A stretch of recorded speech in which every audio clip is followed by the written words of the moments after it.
Leia was just 8 years old when her world fell apart. It happened on a rainy Tuesday. One phone call, and suddenly she was no longer a daughter, only a memory keeper. Her parents had been taken in a car accident, leaving her small and silent in a world that suddenly felt too big. With nowhere else to go, she moved in with her grandmother Evelyn, into a quiet apartment tucked between rows of old maple trees in northern Oregon. Evelyn did her best. She baked Leia's favorite cookies, told her bedtime stories, and held her close at night. But grief has a way of slipping through cracks, no matter how tightly we try to seal them. Leia barely spoke. Her laughter, once bright and full, had vanished like smoke. The apartment was safe. It was quiet, but it was also filled with echoes, and none of them sounded like love. Evelyn had raised children, lost friends, buried a husband. She understood that grief couldn't be fixed. It could only be carried. But looking at Leia's empty eyes each morning broke something inside her. The apartment had grown too quiet, too still. One morning, as she sipped her tea and listened to the rain tap against the kitchen window, Evelyn made a decision. Leia needed a companion. Someone who could sit beside her in silence without asking questions. Someone who wouldn't try to fix her, but simply be there. That weekend, Evelyn took Leia to the Hillside Animal Rescue. Rows of barking dogs greeted them, all eager for attention. But at the far end of the shelter, a large German shepherd sat quietly, watching. His fur was darker than storm clouds, his ears alert, but his eyes held something soft, something knowing. Leia stopped in front of his kennel. She didn't speak. She just crouched down and stared into his eyes. The dog tilted his head and moved slowly toward the bars, pressing his nose gently through. "What's his name?" Evelyn asked. "Rusty," the attendant replied. "He's been through a lot. Doesn't warm up to just anyone."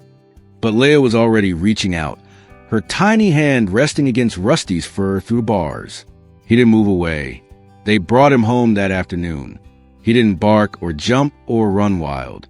He simply lay by Leia's feet as she read a book on the couch, his breathing steady and calm, like he'd always belonged there. That night, for the first time in weeks, Leia fell asleep with her hand resting gently on Rusty's back. Rusty didn't ask for anything. He didn't demand walks or whimper for attention. He simply existed beside Leia, a quiet shadow, steady and patient. In the mornings, he would wait by the door, tail thumping softly against the floor when Leia shuffled out of bed. After school, he would meet her at the door, his body wiggling with a joy he barely showed anyone else. In the evenings, he would curl up at her side as she worked through her homework, his head resting on her toes. Slowly, Leia's walls began to crumble. She found herself talking to Rusty, whispering secrets into his ear as she braided his fur with clumsy little fingers. She giggled softly when he snuck treats from the kitchen or chased his tail in slow, lazy circles. On sunny afternoons, they sat together on the front steps, Rusty's head resting on Leia's knee as she read stories aloud to him. Evelyn watched from the window, her heart tightening with bittersweet relief. The apartment, once a hollow shell of loss, was beginning to fill with small sound again. The creak of the floor as Leia danced barefoot, the rustle of pages turning, the occasional soft bark as Rusty dreamed beside her. It wasn't a miracle. Grief still clung to the edges of their lives. Some nights, Leia would cry into Rusty's fur until sleep took her. But now she wasn't crying alone. Rusty wasn't just a pet. He was a piece of safety stitched into her world, a quiet protector, a living, breathing promise that even when life felt broken, something gentle could still grow from the cracks. At first, it was easy to explain away. Leela began waking up with dull headaches, the kind that wrapped around her temples like a fog.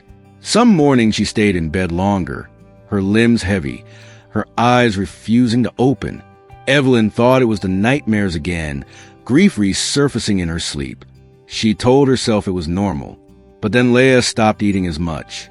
She pushed her food around her plate, said she felt tired all the time. Her cheeks looked paler, her spark dimmed, and Rusty, he wasn't himself either. The dog that once leapt to his feet when Leia reached for his leash now rose slowly, almost reluctantly.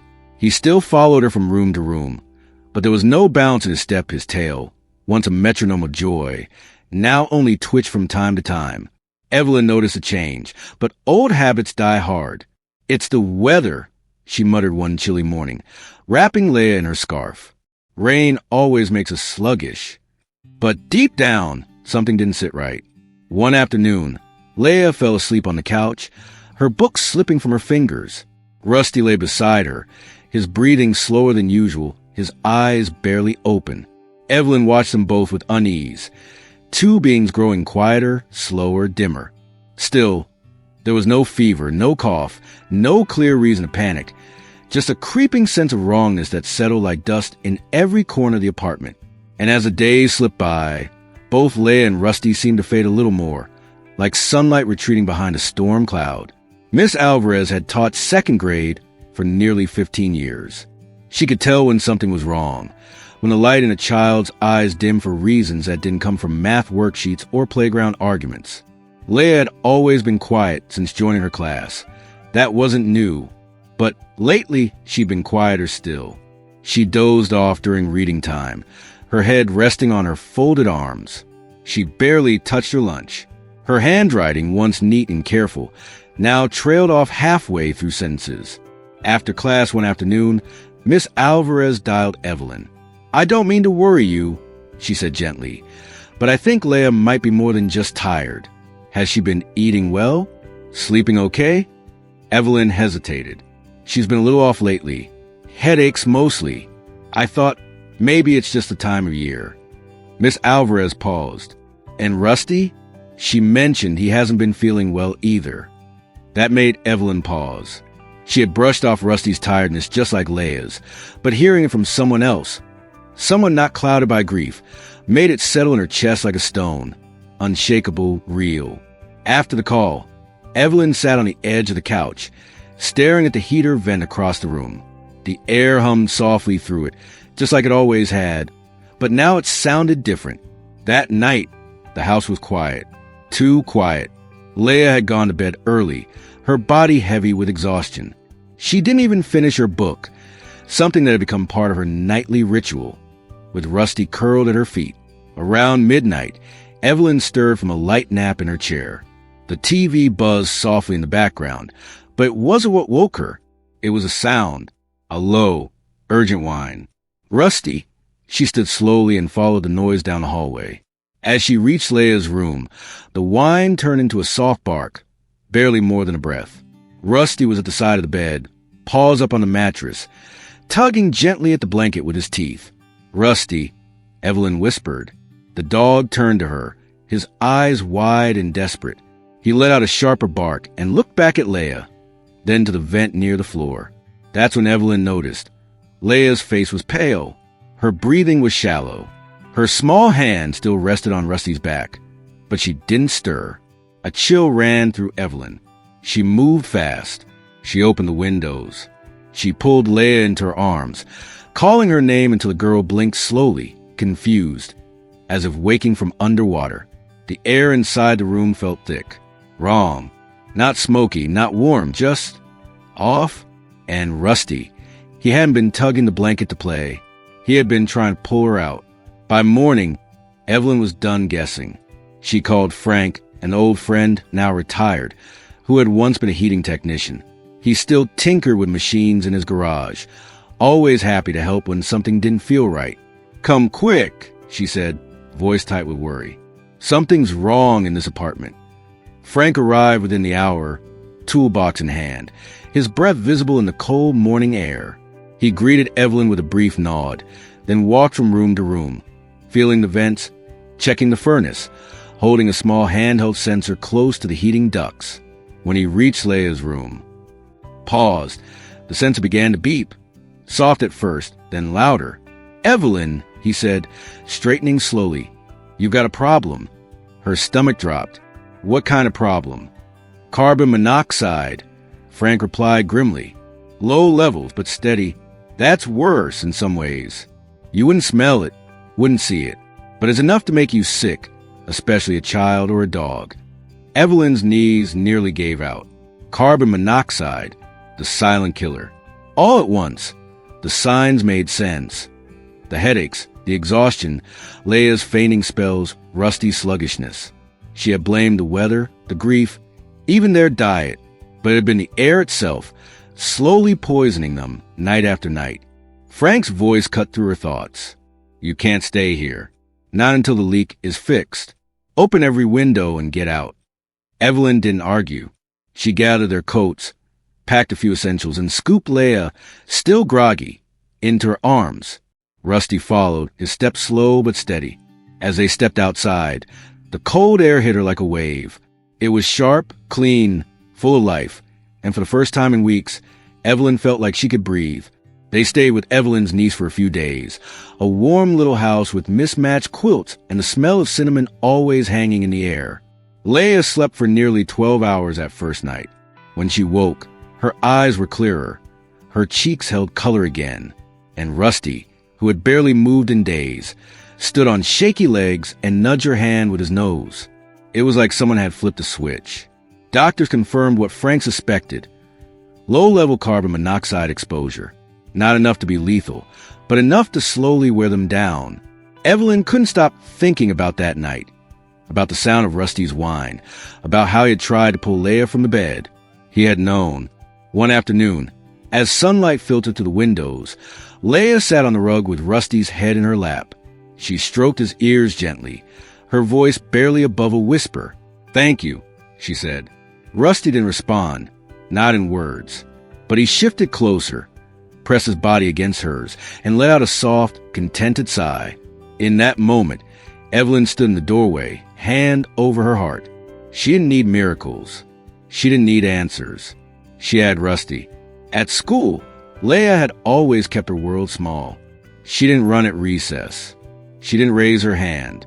She didn't join in when the other kids laughed too loud or played too rough. It wasn't that she didn't want to. It was just that something inside her had grown quiet, like a door slowly closed after too much loss. But something changed after Rusty. It started small. Leia drawing pictures of him in the margins of her notebooks, writing little poems about his soft ears and how he always waited at the door when she came home. Then came the day she asked to bring him for show and tell. Rusty sat beside her, tall and still, his calm presence grounding her like roots in the earth. That was the first time the class heard her voice carry through the room, clear and steady. He doesn't talk, she told him, but he understands everything. Weeks later, after everything happened, the discovery, the escape, the healing, Miss Alvarez asked if Leia wanted to share her story. So she did. She told the class about the day she met Rusty, how he didn't bark or jump, how he just sat and watched her, how she didn't speak to him for the first few days, but he never left her side, how she started whispering things to him she couldn't tell anyone else. She told him how Rusty knew something was wrong before anyone else did, how he saved her, not with heroic leap or loud bark, but by nudging, by pulling, by refusing to give up on her. The class sat still listening, not just because it was a sad story, but because it was true, because Leia told it not to get sympathy, but because she wanted them to know, sometimes love doesn't look like we expect. Sometimes it comes quietly, on four legs, with soft fur and eyes that see everything. The story reached beyond the classroom. The school ordered carbon monoxide detectors. A local news outlet ran a piece, not about tragedy, but about quiet bravery. And in every photo, Rusty sat beside Leia, tall and calm, just like the first day. Back home, Evelyn watched her granddaughter talk to reporters, teachers, and even other students, her voice still soft but strong. "You gave him a home," Evelyn said one evening, stroking Leia's hair, "and he gave you the world back." Leia didn't answer right away. She looked over at Rusty, who was curled up at her feet. "No," she whispered. "He gave me myself back." That night, the apartment felt different. The air was fresh. The silence was no longer heavy. Leia lay in bed, Rusty curled beside her as always, his warm breath rising and falling with hers. She reached down, fingers threading through his fur. "You're still here," she whispered, smiling. Rusty didn't move. He didn't need to. His presence said everything. Outside the window, the moon cast a soft glow across the room. It wasn't the home she had first come to, quiet with grief and empty spaces. Now it held warmth, safety, love. Leia closed her eyes. She had lost so much, but in Rusty, she had found something just as powerful. A reminder that love doesn't leave, even when people do. It lingers. It stays. It saves. Sometimes the truest love never needs a word. And sometimes it has four legs, a beating heart, and the quiet courage to pull you back from the edge.